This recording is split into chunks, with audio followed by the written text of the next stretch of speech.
All right, welcome back, everybody, to the Penney's podcast. This is episode 8, and if you watched our last episode, it was a little heavy. Watched or listened, whatever you did.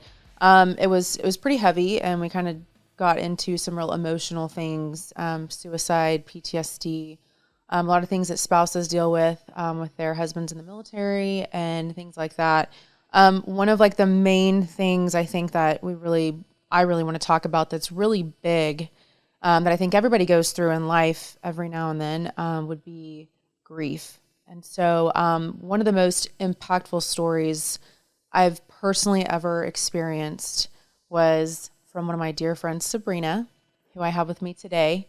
Wow. I know. I still say it almost 4 years later. Wow, that really happened. Right. And so why don't we fill in like our listeners, like who you are, and what exactly we're talking about here. All right. Well, my name is Sabrina Hull-Ward. I was married to Fort Worth police officer Garrett Hull, who was killed in the line of duty on September 14th, 2018. He'd been an officer for 19 years. Never saw it coming. Garrett, if you ask anybody in the police department, he was extremely well respected. Mm-hmm. You know, what did they say? A cop's cop. He was all those things. And we had been together.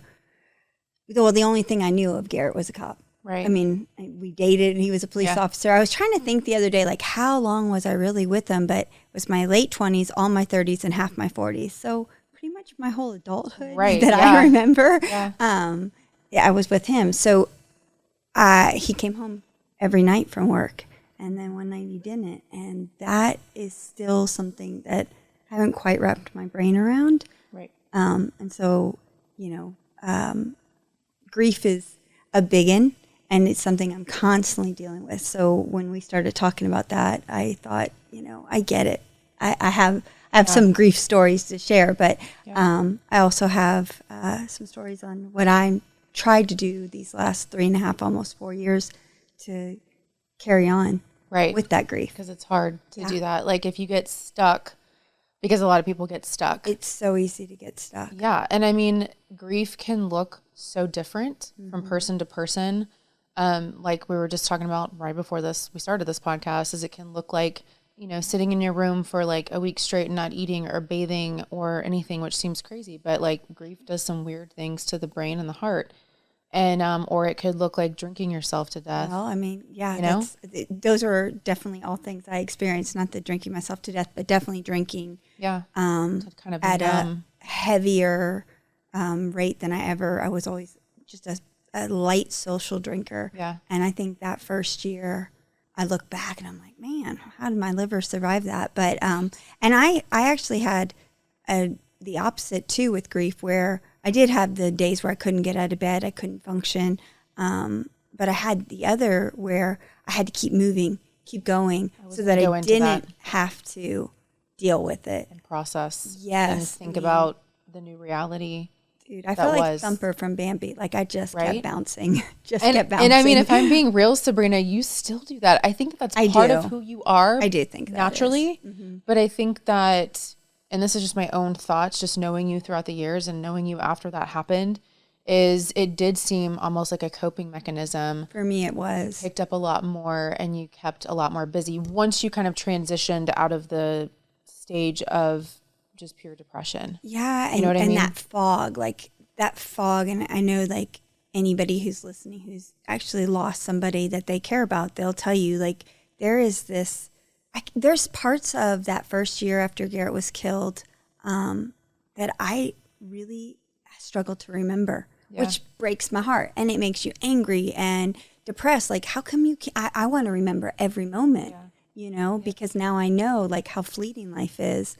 But there was this intense fog. So then when there was moments of no fog, like I just wanted to go as fast as I can and fill up every hour so I didn't have to struggle, think, feel, and sometimes that's just as dangerous as sitting in the room, not eating, not bathing. Actually, it can get really dangerous because you're not dealing with it. It's going to come back. eventually For sure. it comes back in It always some comes form, back. Yeah. you know? Well, and for It you, I does. mean, you still had to be a mom too. You still had to did. be a mom. I mean, Yep. you had a business, you had all these things. I mean, so And I had so many like, oh my God, what do I do now moments because Garrett was the breadwinner. We had lived in Arlington, Kennedale area in the same house for 13 years. And then the last 2 years of his life, we had bought our dream home in Granbury. And we're kind of transitioning to like, okay, we see retirement for him on the horizon. What could we do once you're not out there? What could we do together and things like that? So when he was gone, there was not only like just the void of him being gone, but there was also, okay, he was the breadwinner. We had all these plans. This is how life was supposed to go. One daughter had just gone off to college. The other was in high school and had a few more years. And like, how do I do this? How do I didn't even, I laugh, but I didn't ever pump my own gas in all of the years we were married. Like, I didn't know how to do that. I didn't know. I remember officers coming over to the house after he had died and was like, okay, hey, you're going to need new tires. And I was like, how do you even look? I mean, what do you mean new tires? Like there's 4 tires still on the car. Like, what do you mean? We're good. Yeah, we're good. And they're like, no, they're getting slick and you need new tires. But that was always just stuff that he handled. So not only are you like, oh my God, you miss him, but then you're also like, oh my God, all the things that I don't know how to do or that I never had to do or I don't want to do. It's like, bam, now you have to. Now you have to. So for me, running as fast as I could through life for those first few years was probably my way of avoiding some of it and also my way of actually grieving. So it was a little bit of both, I think. Yeah, I mean, your situation to me is just so different. I mean, it happens every day. But I think when you know someone that it happens to, you are able to have this new lens almost and see it in a different way. Yeah. And I mean, I'm even like, I have chills on the back of my neck right now because I'm thinking about the funeral and all the things. And I'm like, wow, like you just don't really fully understand what it's like. Because all of us, we think, okay, we're going to walk out the door. We're going to go to work. We're going to go to yoga. We're going to go to wherever, go get our nails done, and we're going to come back home and everything's great, but that's not the case. I mean, that's definitely my story with the day Garrett died. I mean, as a matter of fact, and you know this, it was our daughter Jordan's birthday. Yeah. She was over in England at Oxford going to school. And obviously we were super excited about her birthday. And so, it was like we talked a lot about that. He had been working this special detail because these 3 individuals had a pretty good crime spree going, and the city was really like, we have to stop this. So I knew he had that working and everything, but we were passing because I had yoga, just like you said, and I knew he was going in. He was working different hours, and I kissed him, and we were like, we'll call Jordan later. We'll FaceTime her, and I love you. I'll see you when I see you. Yeah. Get him. Good luck getting the bad guys. Today's the day. And this is in the morning. Mm-hmm. This is in the morning before he left for work. And so never even crossed my mind. And when I spoke to him that night on the phone, of course we did, call Jordan one more time to wish her happy birthday and talked about where he was going to go eat with the team. And we talked a little bit about work, about his work and everything, but it was like, okay, well, wake me up, in the morning. I love you. Take a sleeping pill because I want to get up early tomorrow for that yoga class. I want to be able to fall asleep tonight. And that was it. I love you. See you later. And then you're sleeping and you wake up to a doorbell, and like there is no preparation for that. No. None. No. And I still sometimes like all those moments replay. And yet, like I told you, grief also stole some of those memories because I'm like, did it really happen the way I remember it? Right, exactly. Because it seems so surreal. Yep. So are you okay to walk us through absolutely, your experience? Yeah. Okay. Yeah. Basically, like I said, I woke up to that doorbell, And it happened to be a good friend of ours who was also our neighbor, who also had been on a team with Garrett at the police department. No, they weren't on the same team anymore, but very good friend, a fellow officer. His wife actually also works for the department in a different capacity. And they were at the door, and I just remember, like, one, I had taken a sleeping pill, so I was foggy. A little groggy, yeah. Too. And of course, Tristan gets up because she hears the doorbell. The dogs are freaking out. So it's a little like, what the heck is going on? It's late. It's still nighttime, right? Yeah.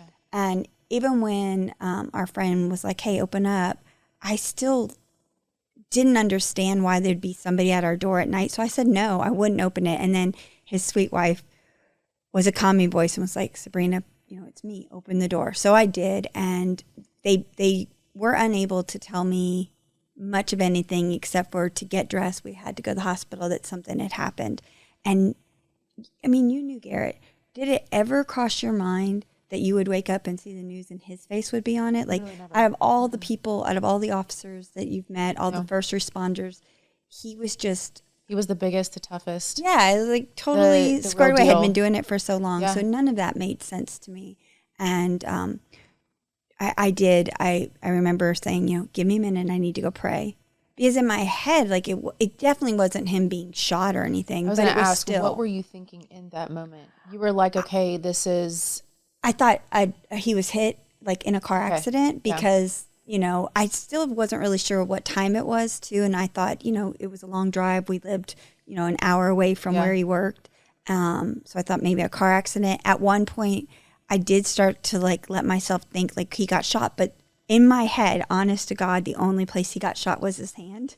Like, I had made up this movie in my head, I guess. You, like, wrote this story. And, where I was, like, going to have to help him rehab, and he was going to be complaining about his hand strength not being there. And, because he used to do those squeezy things, those hand straighteners every night before bed. He would lay in bed and do that. And so never in my wildest dreams did I think it was what it was. And then, there's this car ride a million miles an hour with our friend, and police cruisers, like, every couple of miles opening up the highway for us. And I don't even know, it seems like we got to the hospital in like 7 minutes, but surely that wasn't, because we lived an hour away from Fort Worth. And once we got to the hospital, all of a sudden it became pretty real, because there was people standing on the corners as we were pulling in. There was officers everywhere. And then once we got into the hospital, it was just like officer after officer lined up and looking down at their feet, like, not looking at me out of respect, I'm sure, like, but that's when it started to get real. And I was like, holy crap.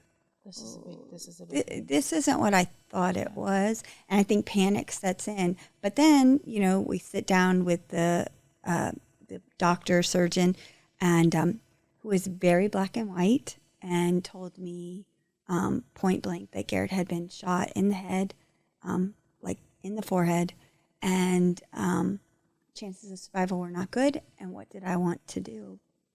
Like, I still don't get, like, what that question was. And I don't know that, bless his heart. And I could be remembering things a little bit more severe too, because that's what grief does to you. But I remember thinking, like, what the heck do you think I want you to do? I want you to get in there and do whatever it takes. Get the bullet out and get him. Like, if I have to feed him for the rest of the life, I don't care. Yeah. Just do what you're supposed to do. You're a doctor. And I think I said something along those lines. Yeah. I'm pretty sure I wasn't very polite about it as well. Well, in your heightened state of, yes, I was just like, and then I saw him, and it was him, but it wasn't. Do you know what I mean? Like, everything, there was my giant of a husband, my giant head, giant heart, giant everything man was covered with bandages and things coming out of him, and smells and things like that. And, those things, that's some stuff that doesn't ever go away either, like that smell of the hospital and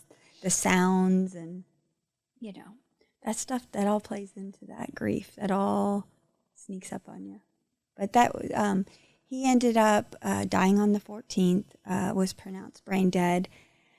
And then, like we discussed the other day, he harvested, he was an organ donor and had was agreed to organ donating everything. So tissue, ligaments, muscles, eyes, any organ, all of it, basically, this whole body. Yeah. So what I didn't know, because he was still alive to me. I know they told me he was brain dead in the state of Texas, but the machines were all still going.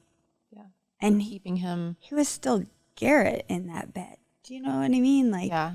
And you laid with him in that bed. I did. I laid with him. I held his hand, his giant big hands. And he was still alive. Technically, I mean, his heart was still going. His lungs were still going. I don't know what machines were doing what, but in every sense of the word for me, in what I know, I don't even watch Grey's Anatomy, so I don't know anything about medical stuff, but everything I saw, he was alive. Right. But they were basically, at that point, keeping his body alive to find the right places for all his stuff to go. And I remember feeling like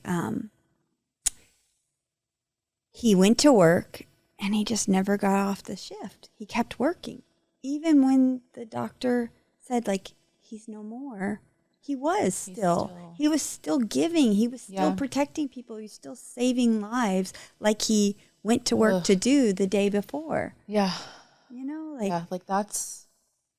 That was, I don't remember exactly how many days I was there at the hospital until the final walkout where I was able to walk with him to the doors of that OR elevator where they take him, and that was it. That's when he's no more, I think it may have been 4 days, it may have been 3 days, 5 days, I don't know. It felt like a lifetime in a way, and then yet they tell you, like, this is what time we're going to come get him, and you're going to say goodbye. So I knew the exact time, how many hours I had left in that last day to hold his hand and to lay with him. And so you're like watching the clock. Yes. Mm-hmm. It's dragging on because I want him to finally be at rest because he went to work and never came home. Right. And yet it's going by so fast. Mm-hmm. So it was hard. It never goes away. I think if I had to say what my PTSD triggers or memories are, it's got to be those moments, those last moments, that last day. It was beautiful, and I feel blessed because I knew to the last minute how many more minutes I had with him. The last kiss, I knew all of it, but at the same time, it was so, like, it's the one memory I struggle with the most. Yeah. Yeah, it really is. I've done, EMDR therapy, and that was the one. I was like, this is the one I want to work on, where I can picture it and still feel, but not be so, like, running for the hills with that memory. Yeah. I mean, they say EMDR is, like, one of the top things to do with really traumatic experiences like that. I can tell you that for me, it helped. Yeah. I don't know everybody else's experiences, but for me, that particular memory is the most difficult. And I don't think I could talk about it without having gone through that EMDR. Yeah. I really don't. So I definitely give all the credit to that and to prayer. But yeah. Absolutely. See, I've tried the EMDR before for my own stuff, but they've said people with anxious minds, it's harder for them to do EMDR and it be successful. Yeah.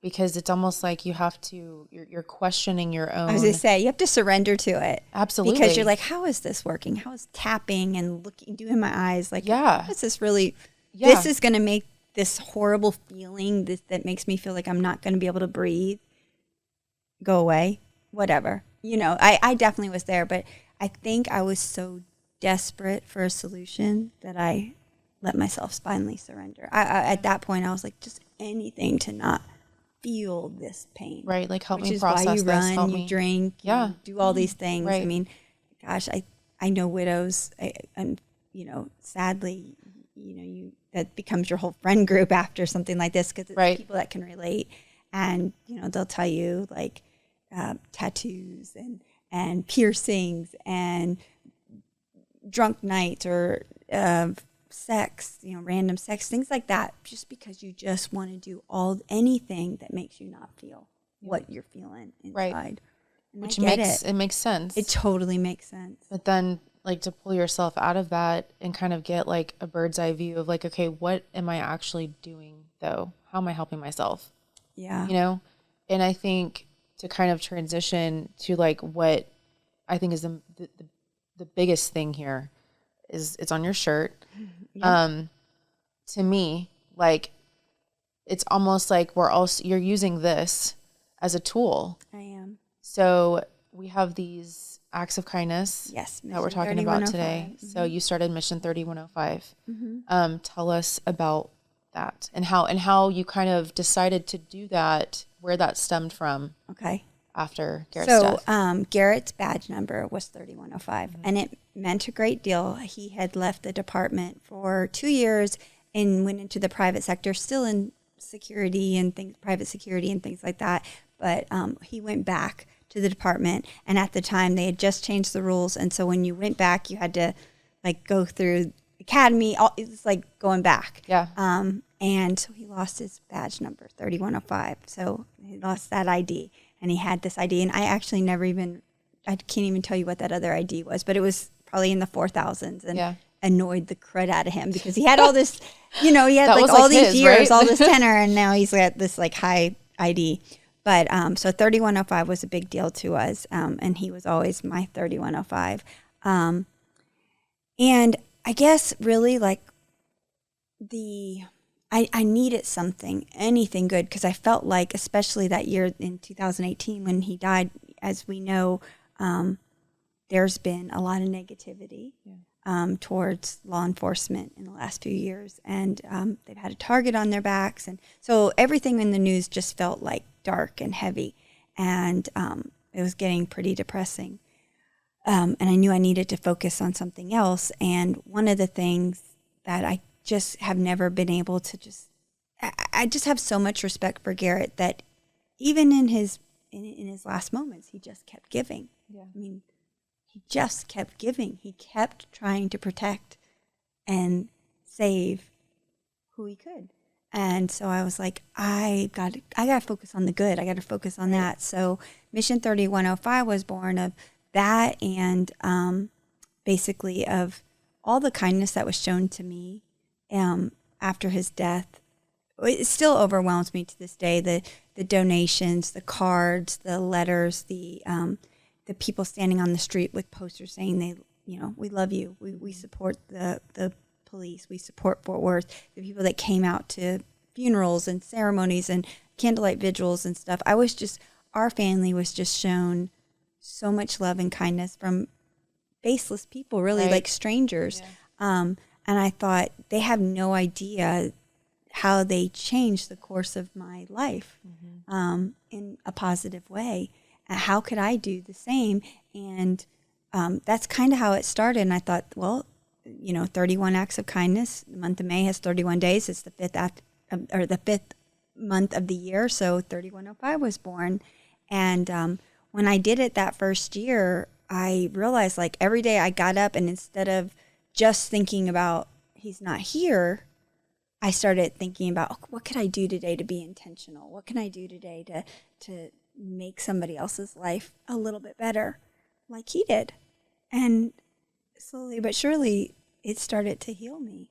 Yeah. It gave me something else to concentrate on, and it gave me something to be happy. And then when I'd see other people go from hurt or loneliness or pain to gratitude and happiness because of something that somebody had done, some act of kindness somebody had done, I just realized, like, this is it. This is my solution for me, is to give as much as I can, be like him, be the good.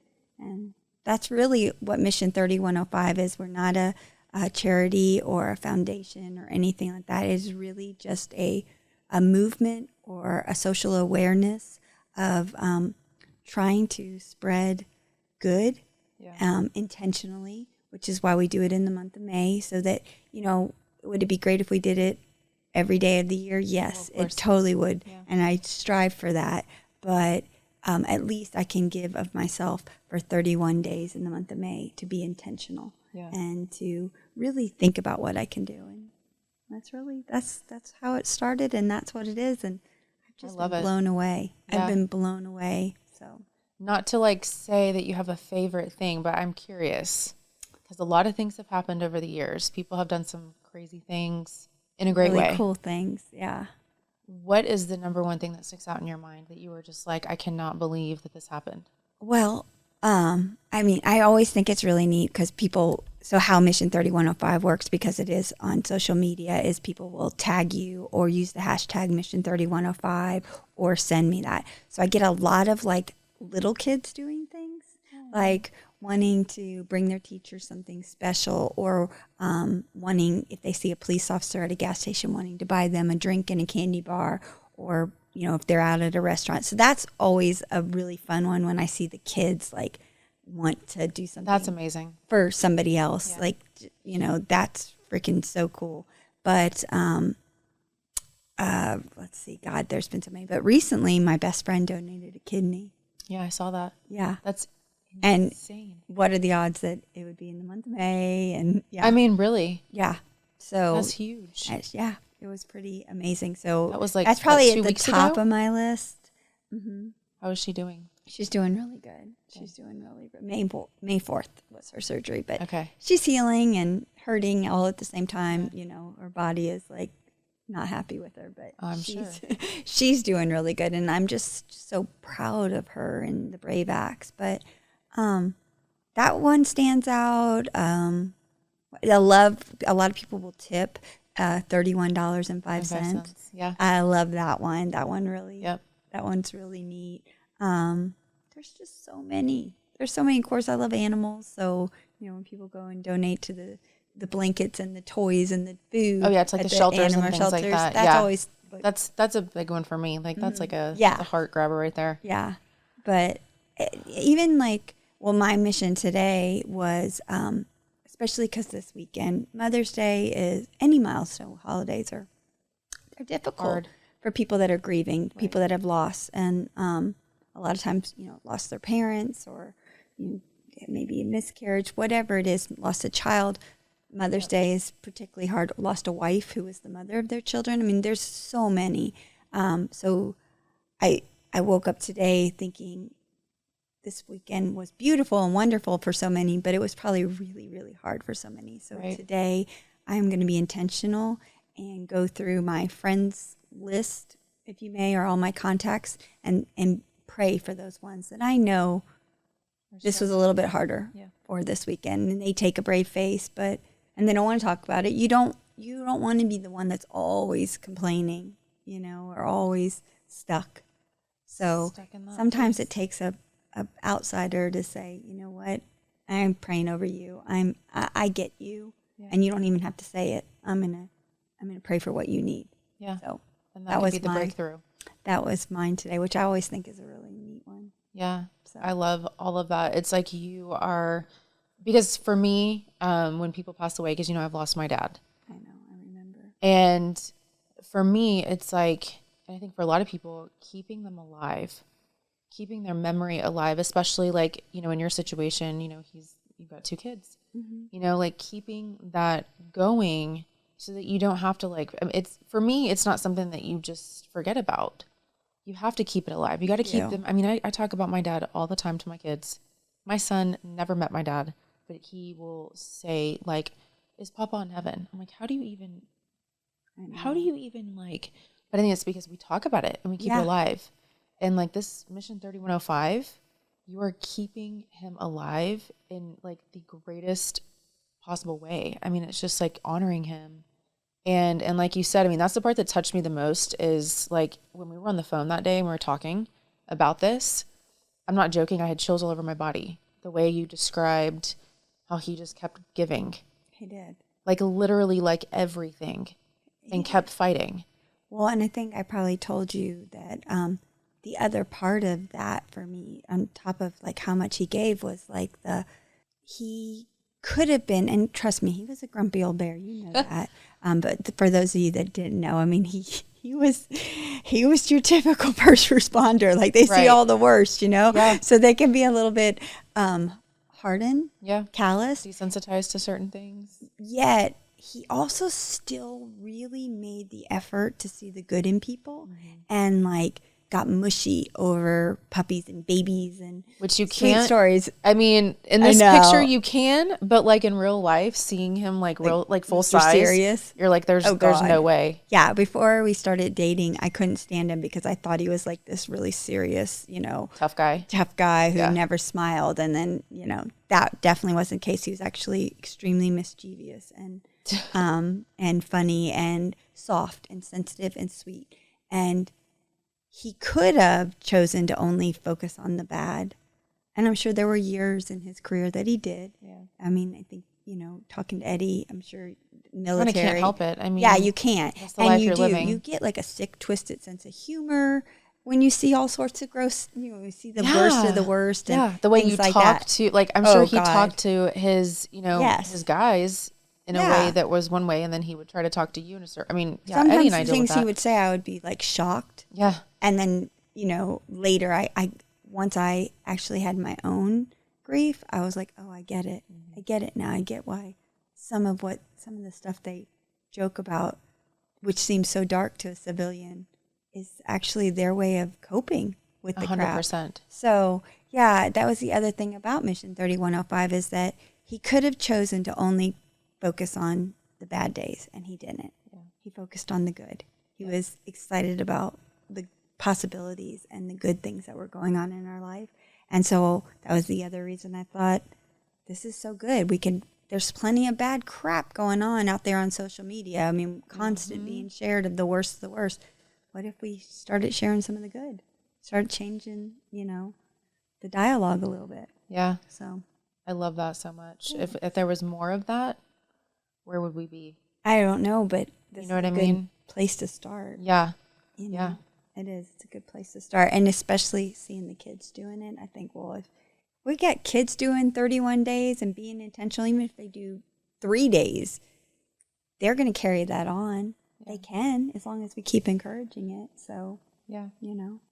Our kids are so funny. Like, we're very big about, like, even just going to church, like, they'll have their cops at church, and just anywhere we see, police officers or military, our kids know you go up and you thank them for their service. That's so sweet. Every time. And they're getting so good about doing it on their own. Good. And we've kind of explained this is why, And so it's really cool to see the little ones appreciate, what people are doing out there in the world for us. Yeah. To be able to feel safe and live a good life and not have to worry and, I do, 100%. And I know so many officers now through everything that will tell you, like, it makes their whole day. Because they see some stuff and then they've got to just go from call to call. No matter how horrible it was, what they just left, once they finish up with that, they go to the next horrible thing. So if they don't even get to process. Yeah. So if in between that, they hear somebody say thank you or I admire you or just, remind them, like, I'm the little kid you're doing this for, it may soften that next call's blow. Yeah. It gives them the, I'm sure, the inspiration to keep going, For sure. So, yeah. Well, I really appreciate you being here. I'm so glad. I really appreciate you telling your story. I know it's difficult. Thank you. I know that it's like it gets easier, but it doesn't in the same way. Because it's like you relive it whenever you retell it. So I appreciate you being vulnerable and kind of letting us know how you went through that, how you survived. And I love that, something so terribly tragic can be transformed into something so great. It can. You just got to look for it. Yeah. You got to look for it. Yeah. And that's not always easy when you're grieving. Yeah. But it's there. For sure. There. And you have to have support. Oh, absolutely. I mean, because if you didn't have that, I mean, if I did not have the support system I have, I don't know that I would have the strength or even like, how do I do this? And it took, sitting around with friends and saying, what about this? Is this something you like? So have that support. And if you don't, then reach out because we can be your support. It's kind of how I look at that. No, absolutely. And then, for just people who aren't really going through anything, I mean, check on your friends. Like, check on your people. I mean, even if you're like not super close to them, if you feel, you know, the urge to check on somebody, like do it. Like there's a reason for it. And so many people suffer in silence. So many people are grieving. So many people have lost people and they don't really know where to go from there. And there's so much support out there that's willing to give you help and be there and, you know, kind of be like the guiding light. And then like my husband and I always like to say, Christ will never leave you. Never. You know? Yeah. And if prayer is what it takes, and pray your ass off. Yeah. Pray your ass off. 100%. You know? Yeah. Yeah. So is there anything else that you wanted to share with us? Or? Just, you know, thank you for like even bringing this out there for everybody to know about. And I agree with you. We never want to forget. We don't want to forget the ones that are in heaven. Because even though I believe Garrett's in heaven, I believe your dad's in heaven, they're still here with us. We still carry it around every day. Yep. So I don't want Garrett to be like, what was that cop's name? The one that got killed a few years back? Right. Or I don't, he meant something. Your dad meant something. Yeah. And their life, he wasn't just some human. They were spectacular to us. So I don't want them forgotten. So don't be afraid to say their names. Yep. You know? Yep. Don't be uncomfortable with it. Talk about them. Talk about the memories. Yeah. Share. Don't be afraid to tell funny stories. Yeah. Because, you know, the ones left behind. We live for that stuff. Yep. So. Absolutely. That's really it. So Mission 3105, guys, if you're interested, the month of May, it's a big deal. If you can think of anything, any type of act of kindness, we'd really appreciate that and kind of help. We have a page on Facebook, Mission 3105, so you can follow the page. That's where you can post your random acts. You can use the hashtag Mission 3105 or mention it in your post on Instagram and Facebook. I don't do the other stuff. So, yeah, just those two social media things. And we just share. And that's another thing. I know it's uncomfortable sometimes when you do an act of kindness. You want to remain anonymous because it sort of takes it out. It's uncomfortable. Right. But we ask that in this circumstance, you share because it is you sharing that makes others aware and makes them maybe remember to also do an act of kindness when they have a chance. Yep. So, So step outside your comfort zone a little bit with that one there because you're really helping more people. Yeah. Well, thank you. Thank you so much. And we're so thankful for Garrett's service. Thank you. I'm really proud of him. I mean, seriously, like while he was here and the transitioning of not being here and then not being here, like he is still fighting the good fight.